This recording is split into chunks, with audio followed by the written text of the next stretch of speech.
ඒකේ අපිට අද කතා කරන්න තියෙන්නේ ද්‍රාවකය සහ ද්‍රාව්‍ය කියන එක.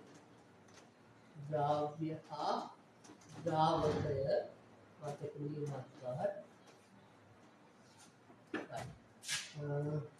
මේ ගන්නවා නේද? ද්‍රාවණයක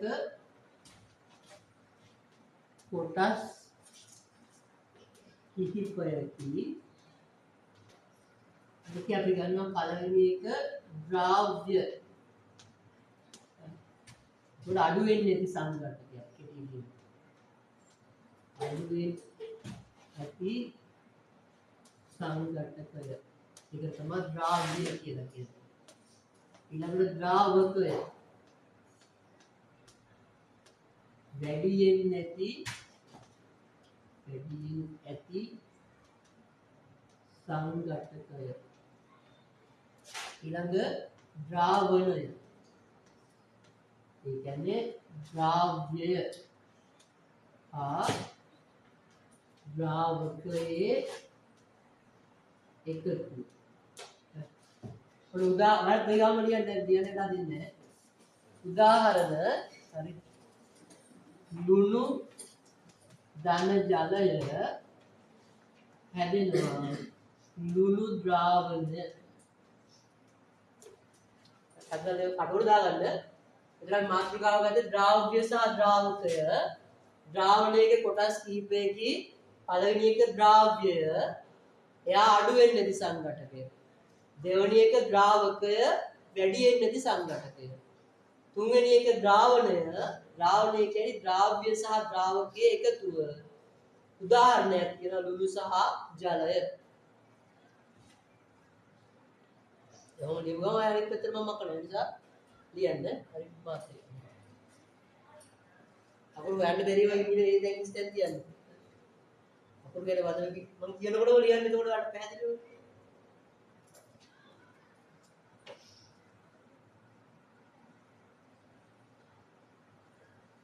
අකුරු දාගන්න.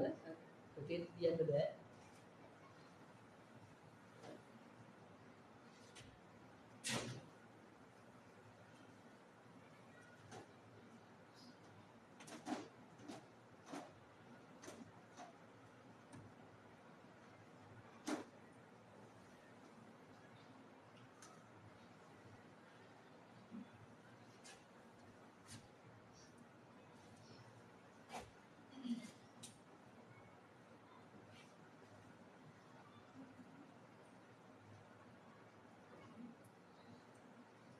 හරි.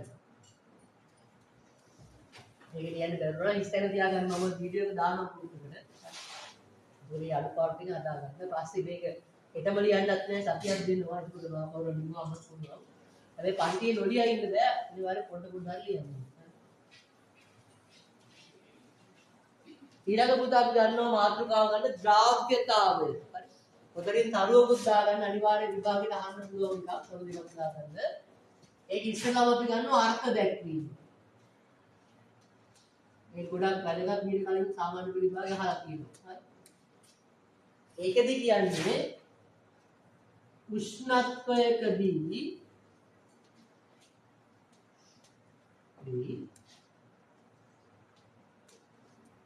ද්‍රාවකය ග්‍රෑම් 100ක් තුල දියවන උෂ්ණත්වයකදී ද්‍රාවකයේ ග්‍රෑම් 100ක් තුල දියවන ද්‍රාව්‍ය ප්‍රමාණය. ද්‍රාව්‍ය ප්‍රමාණය ඒක තමයි කියන්නේ ද්‍රාව්‍යතාවය කියන්නේ. කියනවා උෂ්ණත්වයකදී ද්‍රාවකයේ ග්‍රෑම් 100ක් තුල දියවන ද්‍රාව්‍ය ප්‍රමාණය ද්‍රාව්‍යතාවයයි. හරිද? ඒකට පුතා ඊළඟට ගන්නවා බලපාන සාධක. සාධක. ද්‍රාව්‍යතාවයට බලපාන සාධක. ඒක ද්‍රාවණයක් නම් ද්‍රාවණයක බලපානවා සාධක තුනක් තියෙනවා. එකක් තමයි උෂ්ණත්වය,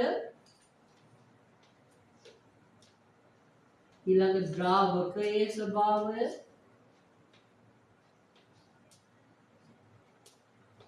ඊළඟ ද්‍රව්‍යයේ ස්වභාවය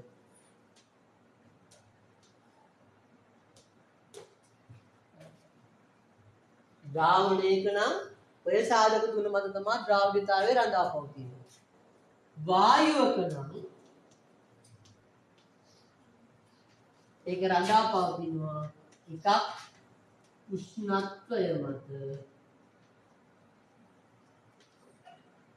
අනිත් එක තමයි දෙවැනි එක පීඩනය මත. උෂ්ණත්වයයි පීඩනය යනුව තමයි රඳා පවතින්නේ.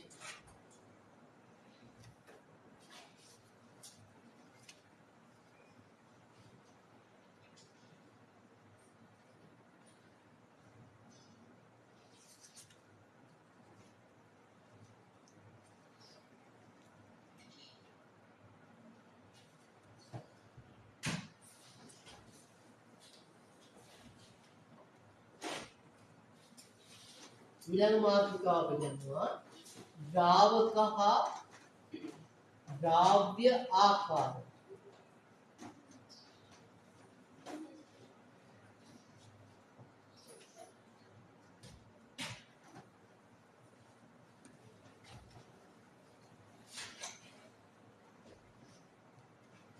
මෙරි හරිනේ. කෙටියෙන් දෙන්නේ නම් කෙටියෙන් දාගන්න අච්චු පොත විතරම කියවන්න. මම අච්චු පොතේ ඉන්නවා ප්‍රශ්න අහන්න. ඊළඟ සතියේ ඉඳලා මාසික ඇග්ගීම් වලට ලකුණු දෙන්න පටන් ගන්නවා. ඒගොල්ලන්ලා තියෙන ටික පොත කියවගෙන ඉන්නවා නේ. මේකට පුතා නේද? ද්‍රාවක හා ද්‍රව්‍යාකාර හතරක් තියෙනවා. එක දෙක තුන හතර. එකක් තමයි ද්‍රවීය කාබනික ඊළඟ එක ද්‍රවීය අකාබනික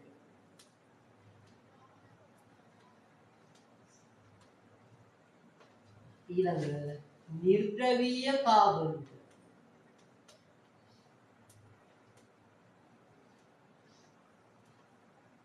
ඊළඟ එක නිර්ද්‍රවීය අකාබනික. ඒ තමයි තියෙන්න පුළුවන් ද්‍රාවක සහ ද්‍රව්‍ය ආකාර හතර. හරිද? ඔකට උදාහරණ කීපයක් ලියමු. ද්‍රවීය කාබනික වලට ලියමු මධ්‍යසාර. කාබන් කියන ඒවා. ද්‍රවීය අකාබනික වලට අපි ලියමු ජලය. නිර්ද්‍රවීය කාබනික වලට අපි ලියමු හෙක්සේන්. ඔතේ ගොඩක් තිබ්බට අපි අත්‍යවශ්‍ය ටික විතරක් ගමු. නිර්ද්‍රවීය අකාබනිකේ වට කාබන් ඩයිසල්ෆයිඩ්.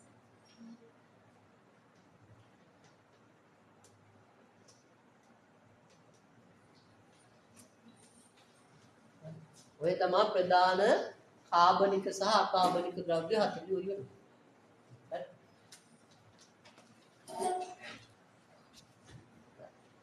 ඊළඟට ඔන්න අපි යනවා මිශ්‍රණයක සංයුතිය ප්‍රකාශ කරන ආකාරවලට.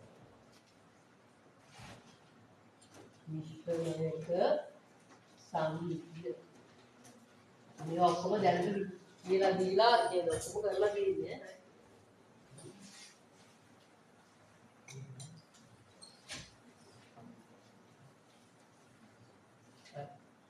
ඔයාලට මතක ඇති මිශ්‍රණයක සංයුතිය හොයන ආකාර පහක් තියෙනවා. ආකාර පහකින්. පළවෙනි එක අපි ගත්තා ස්කන්ධ භාගය.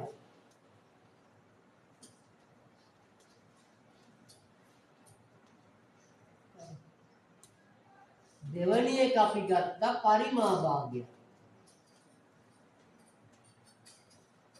තුන්වෙනි එක අපි ගත්තා මෞල භාගය. හතරවෙනි එක ගත්තා අපි ස්කන්ධ පරිමා භාගය. පස්වෙනි එක අපි ගත්තා මෞල පරිමා. මෞල පරිමා භාගය. එහෙමත් නැත්නම් සාන්ද්‍රණය. මොන ආකාර පහක් තිබ්බා.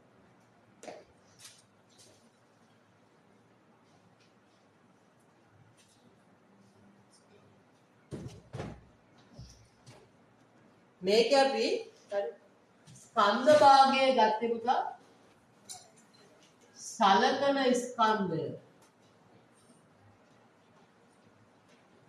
සලකන ස්කන්ධය බෙදනවා මුළු ස්කන්ධේ. මොනවද මතක තියාගන්න ලේසියෙන් වලින් කියලා. පොතෙන් වලට දිගට කියන කොහොමද? සලකන ස්කන්ධය බෙදනවා මුළු ස්කන්ධේ. ස්කන්ධ භාගයට. පරිමා භාගය හොයන්නේ සලකන පරිමාව. ඒ හරි දී හරි සලකන පරිමාව බෙදනවා මුළු පරිමාව. එච්චර. මෞල භාගය හොයන්නේ සලකන මෞල බෙදනවා මුළු මෞල ගන්න. සලකන මෞල මුළු මෞල වලින් බෙදනවා. මේ තුන් දෙනාම ගත්තහම පුතා ඒකක නැහැ. ඒකක නැත. ස්කන්ධ පරිමා භාගයේදී අපි කරන්නේ සලකන ස්කන්ධය බෙදෙනවා පරිමාව. සාන්ද්‍රණයේදී අපි කරන්නේ මෞල ගණන බෙදනවා පරිමාවේ. ඔන්න ඔය ටික තමයි අපි ප්‍රධාන වශයෙන් සංයුතිය හොයන සමීකරණ පහ විදියට ඉගෙන ගත්තේ.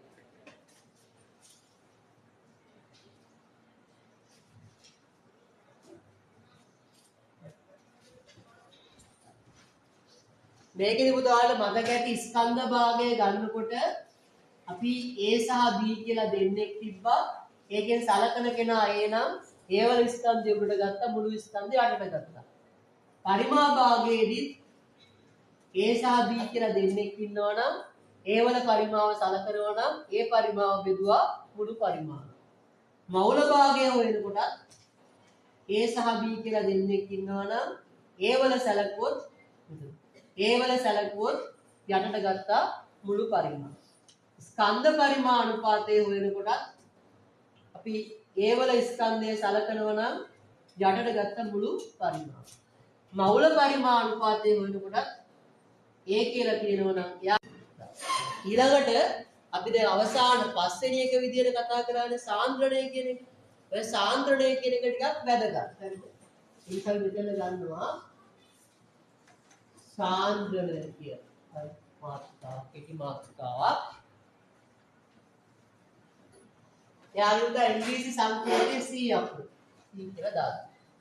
මෙයාට අපි හැඳින්වීම ගත්තොත් සාන්ද්‍රණය කියන්නේ ඒකක පරිමාවක මෞල ගණන. ඒකක පරිමාවක මෞල ගණනයි. ඒක තමයි සාන්ද්‍රණය හඳුන්වන ආකාරය.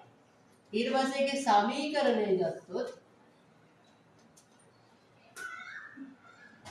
සාන්ද්‍රණය සමානයි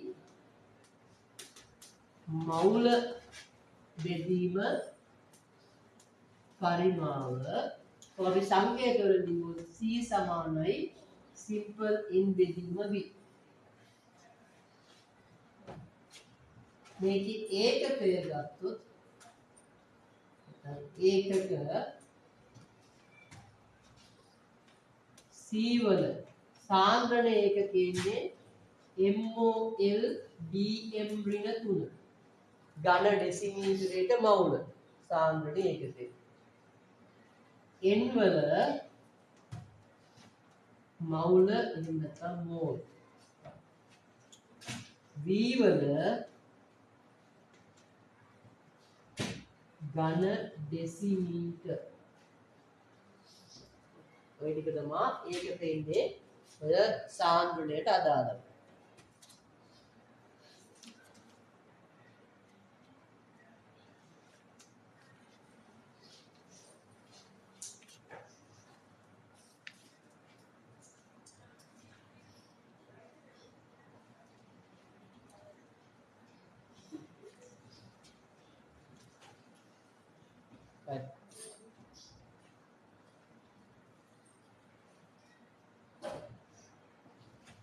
ඊළඟට අපි තව පොඩ්ඩක් බලමු. එක ගණනය කිරීමක් බලමු. ගණනය කිරීම. අවසාන මාතෘකාව තුලදී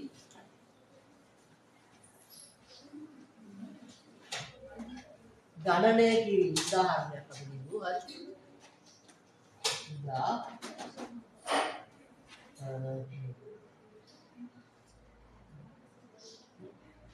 ඝන ඩෙසිමීටර් 10ක් තුල මවුල 5ක්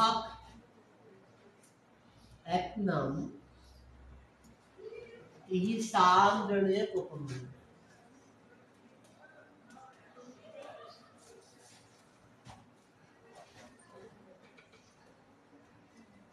මොන ගාණක් දුන්නොත් එහෙම කියලා. හරිද? ඝන ඩෙසිමීටර් 10ක් තුල මවුල 5ක් ඇත්නම් මේ සාන්ද්‍රණය කොපමණද? ඒතර අපි සූත්‍රය දානවා. C සමානයි n බෙදීම v. සාන්ද්‍රණය අහන්නේ m කියලා කියන්නේ n කියන්නේ මවුල දාන්න. මවුල 5යි. 5යි මෝල්. පරිමාව කියන්නේ ඝන ඩෙසිමීටර් 10යි ඝන ඩෙසිමීටර්. එතකොට 5 10න් බෙදනවා කියලා කියන්නේ 0.5යි මවුල එහෙම කියනවා. dm ඝන 3 කියන එකට යනකොට dm ඍණ 3 වෙනවා. ඔක ලියන්න. එහෙනම් අපි නේද මිශ්‍රණ පාඩමේදී කලින් කතා කරපු ටිකට අමතරව අද කතා කරේ මිශ්‍රණයක තියෙන කොටස් ටිකනේ. ද්‍රාවකයයි ද්‍රාව්‍යයයි ද්‍රාවණය. ඊට පස්සේ මිශ්‍රණයක අර්ථ ද්‍රාව්‍යතාවයේ අර්ථ දැක්වීම.